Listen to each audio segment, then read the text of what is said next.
Hello बच्चों, चलिए प्रश्न पढ़ते हैं।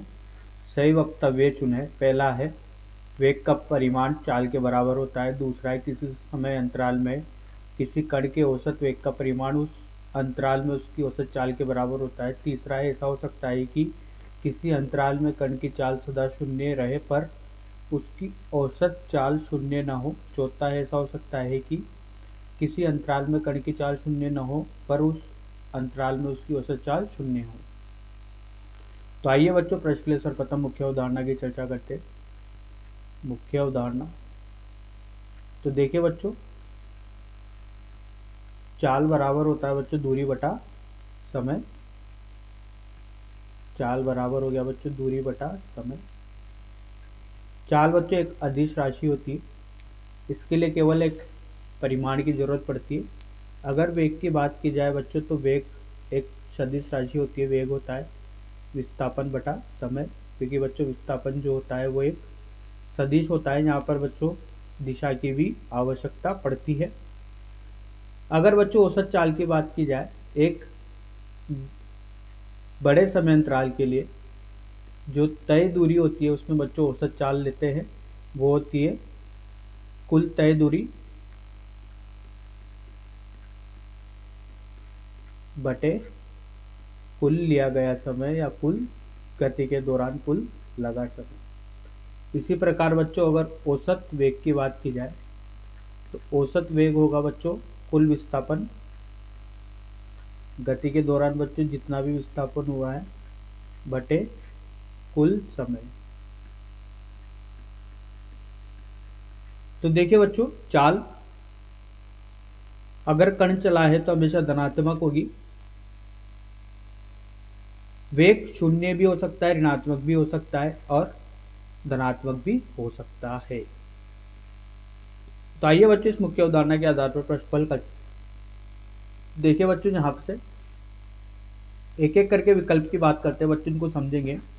तो पहले विकल्प में बोला है कि वेग का परिमाण चाल के बराबर होता है। तो देखिए बच्चों, अगर कोई भी गति अगर यहाँ पर सीधी रेखा में हो रही है, ठीक है, तो सीधी रेखा में गति करते हुए कण के लिए बच्चों जो चाल बराबर होता है ये होता है वेग का परिमाण। ऐसा इसलिए होता है क्योंकि बच्चों चाल एक अदिश राशि होती है,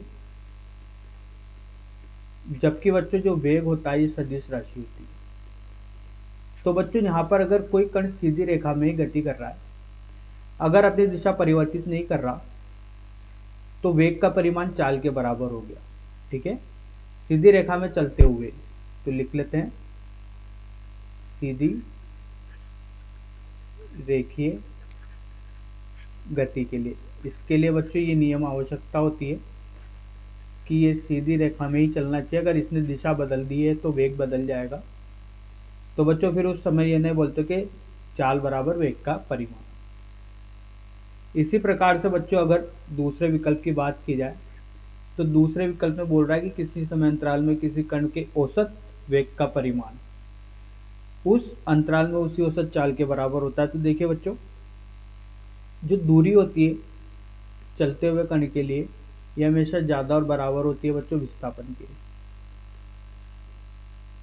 अगर कोई भी कण चला है बच्चों प्रारंभ में, ठीक है, तो देखिए बच्चों ये कण चला D1, वापस यहाँ से मुड़ा और ये कण यहाँ मुड़ के वापस उसी स्थिति पर आ गया। तो देखिए बच्चों इस गति में विस्थापन शून्य है, लेकिन बच्चों कुछ ना कुछ दूरी ये चली है। अगर बच्चों यहाँ तक देखा जाए तो दूरी और विस्थापन दोनों बराबर है। तो देखिए बच्चों दूरी हमेशा ज़्यादा होती है विस्थापन से या बराबर भी हो सकती है। तो अगर औसत की बात की जाएगी तो औसत चाल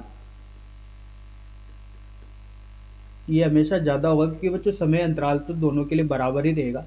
अगर इस गति के दौरान बात की जाए तो दोनों समय अंतराल दोनों के लिए बराबर है, निर्भर कर रहा है दूरी और विस्थापन पे। तो औसत चाल हमेशा ज़्यादा और बराबर होगी औसत वेग से।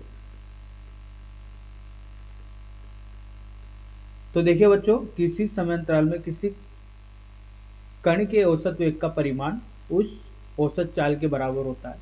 तो बच्चों ऐसा कोई ज़रूरी नहीं है, ये गलत है बच्चों, हमेशा ज़्यादा ही होता है। ठीक है, ये नहीं बोल सकते कि बराबर होगा, और पहला विकल्प तो बच्चों सही है। तीसरे विकल्प के लिए आते हैं बच्चों, ऐसा हो सकता है कि किसी अंतराल में कण की चाल सदा शून्य हो तो औसत चाल शून्य होगी। तो बच्चों चाल बराबर होता है दूरी बटा समय। अगर बच्चों चाल शून्य है, ठीक है, तो दूरी भी शून्य होगी, तो औसत चाल भी क्या होगी, जब कोई कण चला ही नहीं है तो औसत चाल भी किस बात की, तो औसत चाल भी क्या होगा, शून्य होगी। तो उसकी औसत चाल शून्य ना हो तो ये विकल्प गलत हो गया बच्चों, यहाँ पर शून्य होगा, ठीक है। चौथे विकल्प की बात की जाए बच्चों, ऐसा हो सकता है कि किसी अंतराल में कण की चाल शून्य न हो परंतु उस अंतराल में उसकी औसत चाल शून्य हो, ठीक है। तो देखिए बच्चों, अगर बच्चों यहाँ पर चाल शून्य नहीं है, ठीक है, अगर किसी गति के दौरान चाल शून्य नहीं है तो इसका मतलब ये हो गया है कि बच्चों कुछ ना कुछ तो दूरी चली है। इसको लिखते हैं बच्चों यहाँ पर, देखिए अगर चाल शून्य नहीं है तो इसका मतलब है कि दूरी भी शून्य नहीं है, कुछ ना कुछ तो दूरी चली है, तो औसत चाल भी शून्य नहीं होगी। तो औसत चाल भी शून्य नहीं होगी ये बता सकते हैं, जबकि यहाँ पर बोला है उस अंतराल में उसकी औसत चाल शून्य हो, तो ये गलत है बच्चों, शून्य होगी नहीं, क्योंकि कण कुछ ना कुछ चला है अगर चाल शून्य नहीं है तो आशा करता हूँ बच्चों आपको हल समझ में आया होगा। धन्यवाद।